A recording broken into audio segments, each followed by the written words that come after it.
Okay, welcome. Reagan Berkler on the piano. Great job.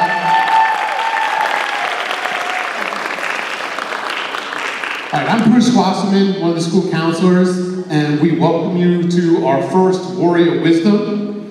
I think brainchild of Dr. Diversa. I think it started with the Dr. Diversa brain thing. Thought we wanted to get out with the community and introduce you more and more to things at our school.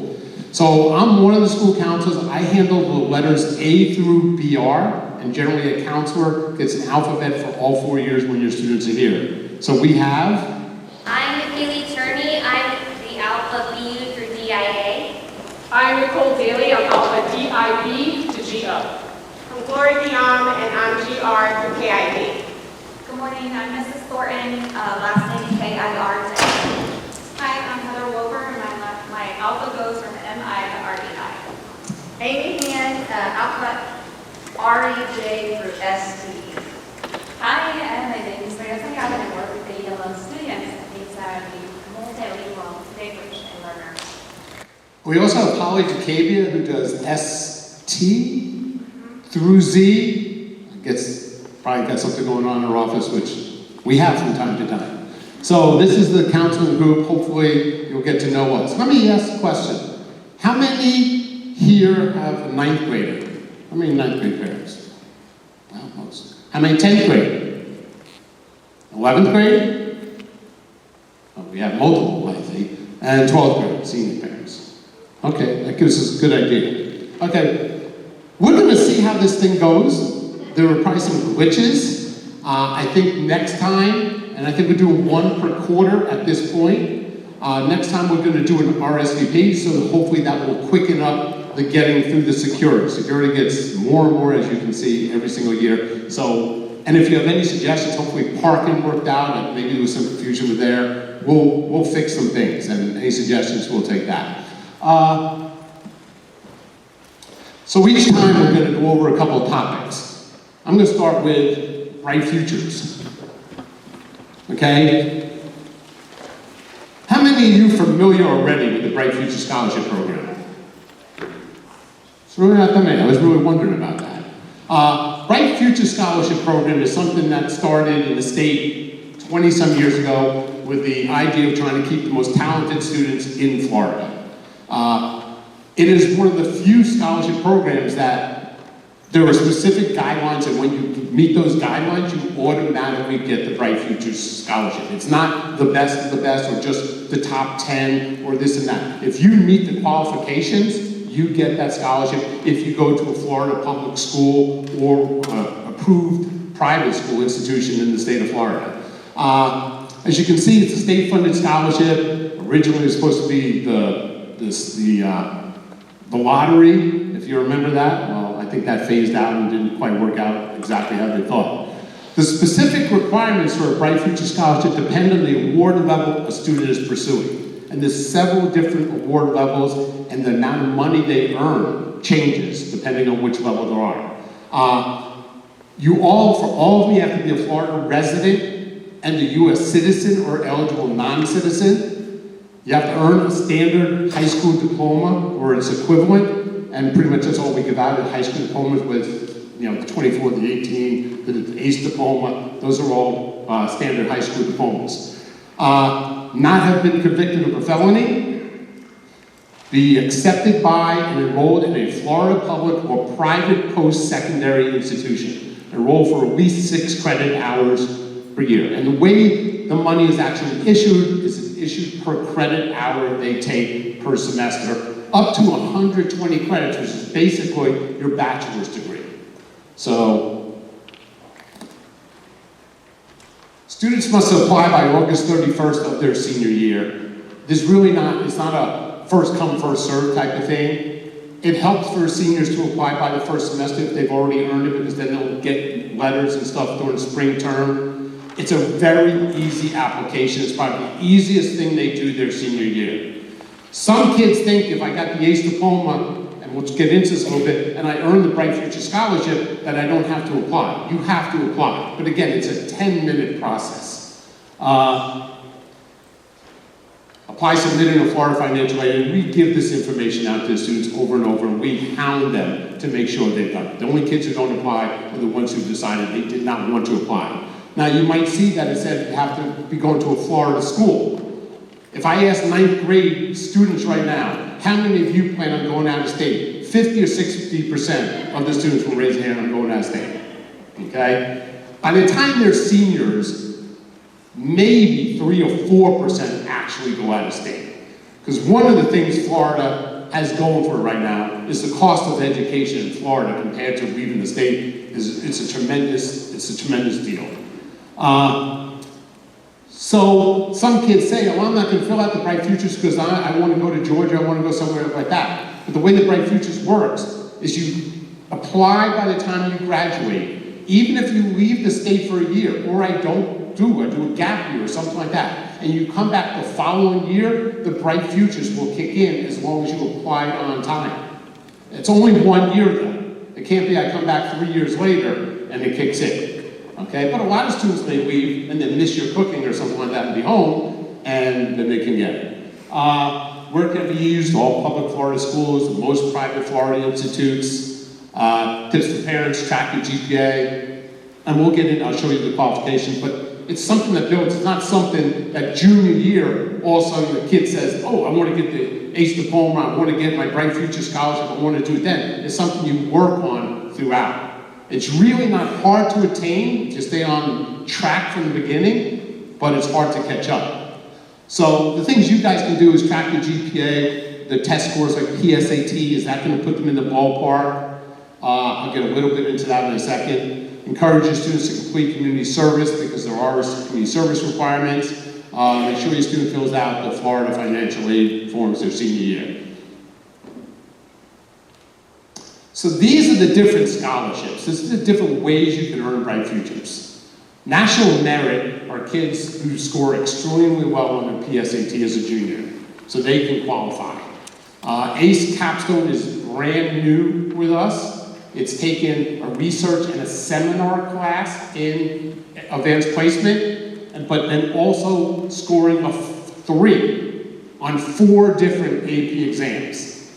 This is brand new, as I said, and I think it's actually transforming over the next year or two that they're going to start saying specific categories of AP classes, but as of now, it's just any 4 AP exams. The ACE International Diploma, the ACE Diploma. Okay, I'm going to have Ms. Schneider talk to you about that. But earning the ACE Diploma, as long as you get the community service hours, guarantees you the Bright Futures, get you the Bright Future Scholarship. And well, I'm not going to go into that. The IB, we do not have IB, but other schools do, and that's another way. The ACE curriculum doesn't get you a Bright Future Scholarship unless, well, with the scores. So what you see here is the college entrance exams by high school graduating year. So kids who graduate this year, if they've got a 3.5 honors point average, and that's not that high. Anybody's going to most of our universities has at least a 3.5. And it's recalculated by Bright Futures. But if you graduate with a 3.5 and you score this on the SAT, the ACT is a 29, the CLT, which is a new exam, is a 95, and the SAT is a 1330. Those are pretty decent scores. If you score those scores and you have a 3.5 GPA, honors GPA, you do 100 community service hours or 100 work hours or a combination, you get what's called the Florida Academic Scholars from Bright Futures.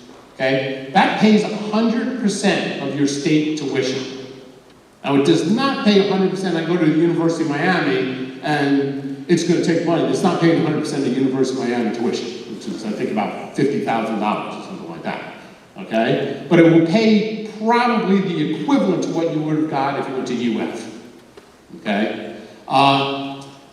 The second level of it is the Florida Medallion Scholarship, the FMS. And for that, you only need a 24 on your ACT, an 82 on your CLT, or 1190 on your SAT. I would say the vast majority of our students who are going to a university, a 4-year university, are there or better, are pretty close. 24 is not a really high score on your SAT, ICT, and stuff.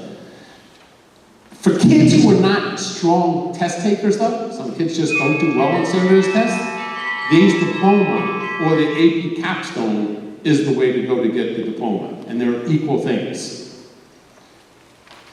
So here you see the Bright Futures, the eligibility. You have to have the classes, 4 English, 4 math, 3 science, 3 social science, 2 world languages.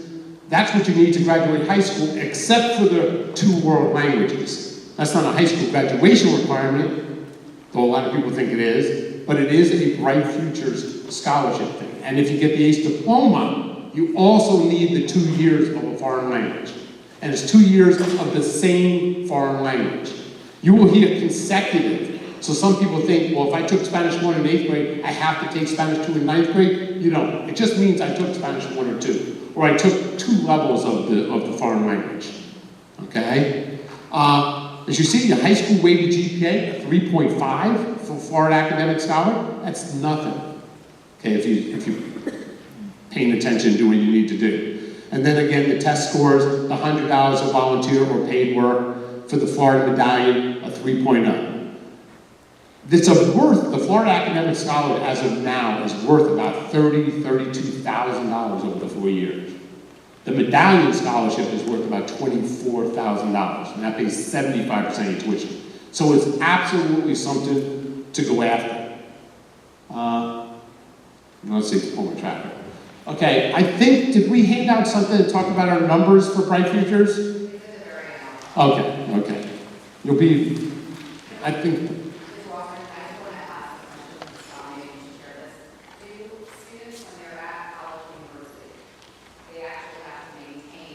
yeah, there is a 2.75 GPA once you're in school to keep getting the money.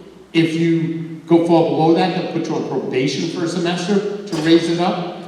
If you then do not raise it up, but sometime later on in your education you finally get to that threshold, you can get it back. That's important to tell your seniors. Right, yeah, it doesn't just stop. Okay? We have all sort of information about Bright Futures on our website. We talk to the kids all of the time about it. So what I went through was pretty quick. It just gave you an overview. If you have questions, you come and ask us, you can email us and stuff like that, but you will see this over the course of your child's career here. All right, so we have our new ACE coordinator, Diana Schneider, representing the colorful UF University. Go Claire! Thank you. And for Bright Futures, I always tell seniors that as soon as the application opens on October 1st, just apply and get it over with. You do not need to be eligible when you apply, and the application takes like 5 or 10 minutes, so it's better to just have it on file so that when you meet the requirements, you are just good. Okay, so let's talk about ACE. My name is Deanna Schneider, and I am the new ACE coordinator at Jupiter. I have been an ACE coordinator for the last 8 years. This is my 9th year coordinating ACE. I've also coordinated in my life IB and AP, so I have had a pretty wide view of working with all the companies to be able to and give good comparison and things like that. But for today, it's Cambridge. So everyone has a yellow diploma tracker. This is a really wonderful tool that we use here because Cambridge, and as somebody who's worked for every company, Cambridge has probably the craziest rules of any company I've ever worked for. The rules are very explicit, they change every couple of years, but this is the guiding tool that will help you earn the ACE diploma. And so when you're looking at this tool, you'll see that everything's kind of laid out by groups. You'll see group 1, group 2, group 3, group 4, and the core. Cambridge requires that, so Cambridge sees their diploma as very holistic, which is why it yields Bright Futures, because it covers every disciplinary field you might need to take to be well-rounded. So group 1 is like maths and sciences, and at our school that includes math, marine, environmental, psych, no more PE, which is kind of like anatomy and physiology and kinesiology on steroids. The national pass rate for that class is like 18%. We don't have it anymore, so disregard that one. Computer science and IT. Group 2 is languages, and here it's just English or Spanish. So most 10th graders take a class called ACE English Language, and that is a very important course because that's kind of the only group 2 that they're going to be exposed to, unless they're ready for a college level Spanish course. Group 3 is our big group, and that's what's really wonderful about Cambridge is you get a lot of flexibility to choose what you might want to study that's interesting to you. And what's nice is when you pick these classes, if they relate towards something you might study in college when you're doing your Common App and filling out all your courses, and you're saying, I want to study something in the IT field, if you're able to say, I took ACE Computer Science, I took ACE IT, I took ACE Business, I'm going to try out the new AP Cybersecurity course in 2 years if it happens to exist. Those are things that not only help your transcript, they're going to lead you to ACE Diploma. So Group 3 is Arts and Humanities. Group 4 is the optional group. It contains Gen paper and thinking skills. And then you have to take what's called ACE Global Perspectives, which is what Cambridge considers the core of the diploma.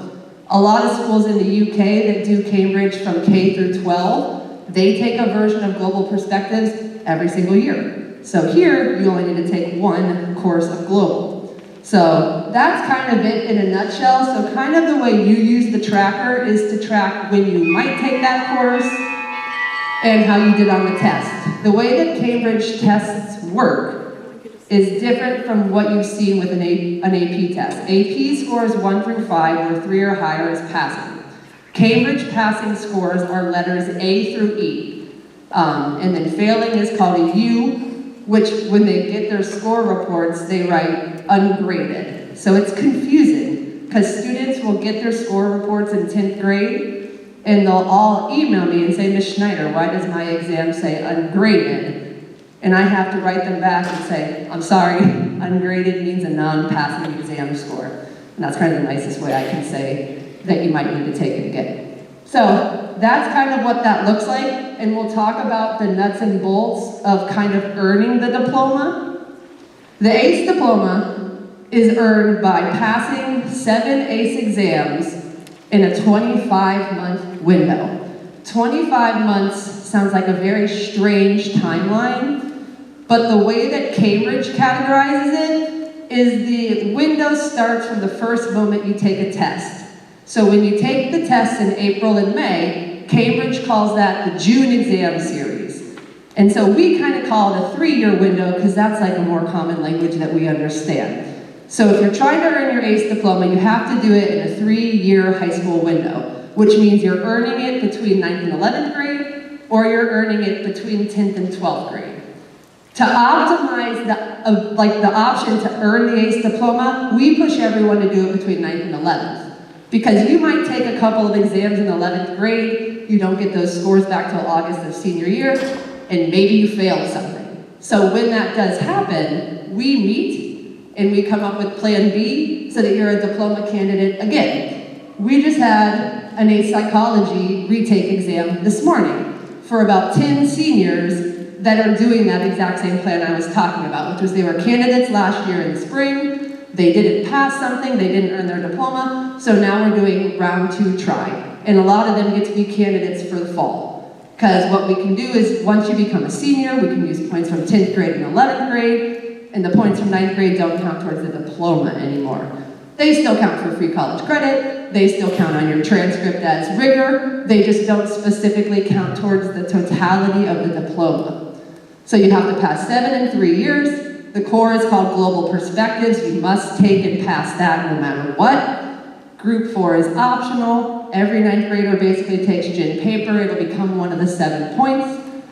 And you have your 3-year window. And if you earn an ACE diploma, you do become eligible for Bright Futures at the full academic level. But like Mr. Walshman said, you have to actually apply. It's not just like a freebie. The way that it works is once your student is a senior, whether they've earned an ACE diploma or they're a candidate, we send a list to the state in March of their senior year, even if they earned it after 10th grade. The state and Cambridge make us wait till they're seniors. So a lot of times I'll get emails all year from a student who has earned an ACE diploma saying, Ms. Schneider, I don't understand, or their mom will ask me this. I don't understand why when I log into the Bright Futures website, why does it still say I'm not eligible? It's because the state doesn't pair that data until the summer for the kids who have earned it, or until August after they graduate if they're a student who's going for the diploma senior year in the spring. So just know that you can always email and verify Ms. Schneider, did my name get sent to the state? And I can say, yes, it did. But then it's just a waiting game to wait from Cambridge for them to send it on. But we do that every year. Okay. So remember, you have to apply, and to get Bright Futures, you still have to have your 100 hours, whether they're work, service, or a combination of both. You still need to do the application, which is why I say as soon as it opens, just fill it out and get it over with. Okay. And so I get a lot of questions about colleges and accepting credit for Cambridge courses. Obviously, Cambridge is very huge in Florida. Palm Beach County 2 years ago won the Cambridge Large Area School District of the Year Award.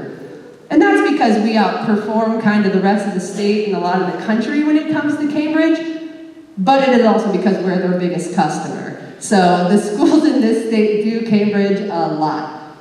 So that is a live link. So when you get the presentation, that yellow link will show you state by state what Cambridge rewarding body is as far as credits for college. Because just like AP or IB, when you pass a Cambridge test, you get free college credit, which saves you between $300 and $500 a pop. And if you add in the cost of the $100 book, it becomes a really good deal. So even if you don't end up with full diploma, every time you pass an exam, you are getting usually 3 college credits for free. And there's 1,000 right now colleges and universities within the state or within the country that accept Cambridge, and internationally. I mean, this is based on University of Cambridge, so this is how they study in the UK. But it is growing every year, and it is becoming a bigger thing, and it's yielding more credits kind of everywhere you could go. So why do we take classes like this? And I'm sure AP will talk about the same thing. We take ACE classes because we want to be exposed to college level rigor and get college level prep. Because if we're taking classes like this, we do have a goal after we graduate to matriculate into a university, a state college, a program, whatever it is that we're interested in. So these courses help prepare you to be ready to do that kind of learning. As I said, there are 2,400 post-secondary institutions, 95 countries, and over 1,000 schools in this country that recognize Cambridge and award college credit. That recognition database is another live link that you're welcome to click if you were thinking that you might want to go to Columbia and you're curious what credits might they take. Also, if you ever go on Google, you can always type ACE AP IB exam equivalency, and you name the school, like UF, and they all have a public page that has just a table that would say, I took ACE Lang, I scored an A, I get ENCL 1101, or whatever it might be. They focus on an international curriculum and interdisciplinary learning, and there's obviously a college admissions advantage to taking accelerated courses. What I have learned over the last couple of years is that when college admissions looks at an application, they're judging you against the population of your school first. So if Cambridge is the most rigorous program that this school offers, it's important to be attached to the program for the competitiveness of college applications. Does that make sense? Yeah, so they look at the school, then they look at the region, then they look at the state. So even if you're somebody who's very high achieving and you're doing really incredible things, you have to consider, do I need to build ACE diploma or AP capstone into my journey through high school because of the schools I might want to go to? Like UF is to the point where they're maybe accepting 28 to 30% of the 60 to 90,000 applications they get. So when you're thinking about, is that where I want to go, you have to think, what stands me apart from every other kid in this room, or you know what I mean? So that you have that competitive edge. And because ACE diploma is our international diploma option at this school, it is a big deal to be kind of a part of that. Okay. And I think that's all I have for now. So it's really incredible to meet you. I love to be here. If you have questions, just email me. I came from Dwyer High School where I was doing ACE and IB and AP, so I feel pretty knowledgeable to be able to help you. So reach out whenever it works out. And it's Dr. DeVers is up next. Come on down. Thank you. So thank you for coming today. I think this is my 17th year as an AP here. I was actually an English teacher. I'm a parent of a junior right now, and I started the ACE program here, and I've transitioned now to advanced placement. So we are really thrilled with the opportunities that we offer your students on our campus. And kids will say, well, do I have to take ACE, or is it ACE or AP? And we just always say both. So we are, our advanced placement program has actually expanded exponentially last year. 2 years ago, we offered 2,000 AP exams, and something happened last year, and we were just under 3,000 exams. So it is exploding, and we were watching this legislation, go through Tallahassee last year, because College Board has been attempting to get their diploma program tied to Bright Futures for several years. And the state would look at the diploma program and say, well, it's kind of loose, and you'll see what that looks like in a minute. So we can't really tie it to Bright Futures. And then last February happened. So then the minute that we saw that, okay, now our students can actually get Bright Futures attached to AP Capstone, we were super, super excited. We changed some things on the course selection sheet to make sure that our kids have the opportunity to be awarded the Capstone diploma.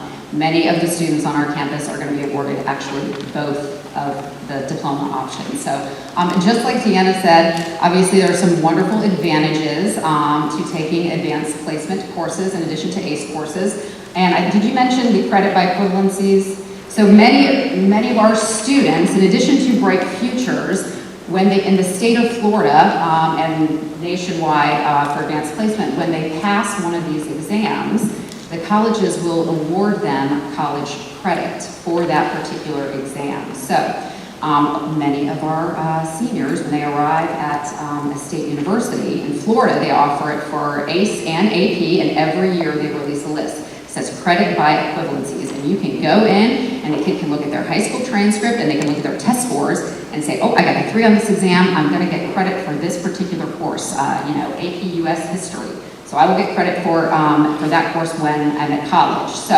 many of our students, when they actually arrive at the college campuses, are actually starting, a lot of our best students are starting as a second semester sophomore, okay? So in addition to all of the wonderful things that are happening in the classroom, they're actually saving lots of time and lots of money when they get to the college campuses, okay? So last year, I think they started taking the third year of Bright Futures, Bruce, correct me, and they're now applying that to the first year of graduate school, right? Okay, because so many of the kids were not using the 4 years because they were coming in with so many credits. So with regard to advanced placement courses and exams are accepted at 99% of all universities and colleges in America. So a lot of our students don't know, am I going in-state, am I going out-of-state? So they want to make sure they are positioned for wherever they're going to land for university. Okay, so this is the actual diploma. 6 credits are awarded to students. 2 of the courses are actually seminar and research. About 8 years ago, there was a big symposium, and the heads of the colleges and universities got together and they said, we are noticing a trend. Our students don't know how to research. And so the international diploma options that were available said we're going to respond to that. So the ACE diploma built in Global Perspectives, which is a research-based course. International Baccalaureate, I'm not sure how they responded. Theory of Knowledge, which is a research-based course. And then the College Board developed the Capstone Diploma. So for the College Board's diploma, there are actually 2 years of research that the students have to undertake. The first year is AP Seminar. It is very similar to Global Perspectives. The kids work in a team. They explore a particular issue. They also have their own research paper that they're writing, and then they sit for an exam as well. That's for the AS level Global Perspectives. So very similar to AP Seminar. They do all 3 of those things. In February, when we noticed that this was possibly going to be tied to Bright Futures, we actually opened up for our students a combo class. So we have about 75 students right now that signed up for ACE Global Perspectives, AS first level. They're taking that semester 1, and then they're taking AP Seminar semester 2. So those students will probably be our first big cohort of dual diploma students, and they will more than likely be getting their ACE diplomas this year, most of them, and then their AP diplomas next year. They'll roll into the research course. The research course is it is rigorous. These students are actually conducting research, and they present their research to a panel. It will involve us developing a institutional review board to review like ethical practices. So it is not for the faint of heart, but this is really what students need to do. And that's the College Board basically indicated, yes, you have to research, but you also have to be able to communicate that research to others. So, those two courses are compulsory. They're required for the AP diploma. And then, and this is where it's a little different. So you guys probably have a two-sided tracker for the AP diploma. So for our current seniors, juniors, and sophomores, in addition to those two courses, they also can earn the capstone diploma by passing any 4 exams. So theoretically, they could be in AP 3D, pottery, AP 2D, AP draw, and something AP art history. Okay, so you start to see that it's a little loose with regard to core curriculum. Okay, and so the College Board and the state are responding to that. So for our current freshmen, they're actually required to take a core course, 3 core courses. It can be a math, a science, an English, and history, and then the 4th can be anything of their choosing. Okay, so our advice to students if they are considering capstone diploma is to build in a core course. You know, the issue with AP courses is that it's not an issue, but a lot of the courses are not available to 9th grade students. AP Environmental Science, AP Human Geography, those are lovely. Sophomore year, AP World History. But junior and senior year is when, and I'm sure you know because you're looking at your children's schedules, you're starting to see straight lines of advanced placement courses because they're taking AP Language and Composition, they're taking AP US History, they're taking AP Physics, they're taking AP Pre-Calculus or AP Calculus. So they're getting basically all of those courses. And maybe you're not seeing 4, but maybe you're seeing 2 or 3 of those courses. And then senior year, it's pretty much all AP for our top kids. Many of our kids check the ACE diploma box at the end of sophomore year. Okay, they have plenty of opportunities. Some of you even have extra points at the end of that year. So by the time they're transitioning junior year, they're kind of full throttle advanced placement. So and I get to work with them, and I'm just really honored to work with them. They're great students. So these are the courses that we offer at Jupiter High School. We have 28 courses. I left all of the courses on here because a good number of my AP students actually take courses on FLVS. And some years we may offer an AP Music Theory. Some years we may, offer an AP Spanish Lit, depending on what the students tell us they would like to take. There are 3 new classes coming, 2 of which are going to come next year. I know that College Board's they're in conversations right now with the state regarding AP Business Principles. They would like it to count as the financial literacy requirement, which would be amazing. And the course just seems very, very interesting. Students actually take a look at business models like Bombas and look at how all of these companies are actually, building their brands, and it also hits on all the financial literacy standards. So we should know, based on my meeting this week, we should know something by February as to whether or not that's going to count. We're going to offer regardless because we have a ton of kids that go into the business field. So that will be coming next year. We're also going to offer AP Cybersecurity as well. So those are 2 new courses that are coming our way. So these are the courses that we offer here, 28 courses. In addition, if we don't offer something here, I've got about 70 students that are taking other AP courses through Florida Virtual School, and they test here with me as well. So this is just a little kind of information that I wanted to share with you. Jupiter High School by the numbers. We're really proud of these statistics. And I forgot to mention, we're going to load this in addition to the video. So this will all be online. Okay, so you can reference it if and when you want. But so our graduating class last year, 2025, was just under 800. And of those students, 262 got the full Bright Futures academic scholarship. And 55 were awarded the medallion scholarship. There were probably other students that could have qualified, but maybe they were going out of state and didn't necessarily need that. So, and that is fine. Our acceleration statistics, last year we offered just under 8,000 exams on this campus. It is a feat. And we just feel like we're kind of in the trenches. We come out in June and say, what just happened, we meet the coordinators. Our students are incredible. You literally can feel the campus kind of buckle when we get back from spring break. They are ready, the teachers are locked and loaded, and they are going to get it done, and they perform very, very well. Our overall pass rate is 70%. The ACE exams, we offered 5,000 last year. Pass rate is 63, and then there's that number, almost 3,000, up about 900 from the previous year, and the pass rate actually increased, which blew my mind. I was like, what? So we actually went about 3% last year and expanded almost 1,000 exams, so for advanced placement. We have awarded 1,700 ACE diplomas since we started the program. We were, I think, the second or third school to bring ACE, to bring Cambridge to our campus. Our participation rate is about 71%. So in any year, 71%. If you actually looked at seniors that graduate, how many of them have participated in an ACE or AP class, it would be higher, but this is any year. Some of our kids are not quite ready for this as a freshman, and that's fine, that's fine. They will come into it sophomore year, so. And then, this is what we're really proud of. If you look at those bottom two numbers, last year there were 79,000 exams, ACE and AP exams administered in the district. And we administer 10% of them in Warrior Country. So we're really proud of these numbers. And I just wanted to share with you guys a couple other slides. So lots of our students, what we pride ourselves in here is giving our students options.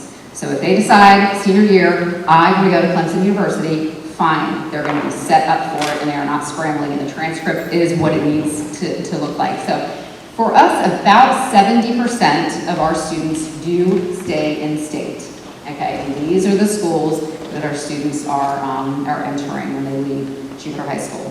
And then our out-of-state, the other 30% of our college students are actually going to all of these other universities. And something we're really proud of is every year we pretty much have one student who's admitted to all of the, one of the Coast Guard or West Point or the Citadel. So we pretty much have one in all of the buckets, and that's something that not every school can say that they have. So for our students, we really just want to make sure they're set up. Bright Futures is wonderful. It's great for the kids that are staying in state, but we also want to make sure that the kids, that 30% that are leaving the state of Florida have what they need to get into their universities of choice. If you guys have any questions, we're going to have a parking lot here at the end, so you're welcome to ask those questions. If you guys have any suggestions, did we lose the QR? We lost the QR code. Okay. If you have any questions, you can reach out to your guidance counselors. You guys can see who they are here. And then if you have suggestions for any future topics that you would like discussed, please share that with us. I know I see some of your faces. You probably come to our staff meetings, but this is new for us that we're doing this, so we definitely want to hear from you. We want to make sure that we're meeting all of the needs of our students in all grade levels. So we'd love to hear feedback and any advice you have for us. So I do want to thank our culinary department who prepared scones for us. So please help us out with some scones. And I would encourage you guys to start following us on social media. We are trying to market the school and kind of level up a little bit. So hopefully you're seeing that on our social media. Facebook, we are also going to attempt to create an Instagram. In the next few days, I thought I have the first post I thought would be great. I told Amber last night, Miss Saunders, because you like the homecoming court post. That would be like our inaugural post. So we are going to try to make that happen by tomorrow. But do follow us and please let us know if you need anything throughout the year. We are here for you and we are so honored to have your children at our campus. So thank you, and hopefully your kid has had a great year thus far. So.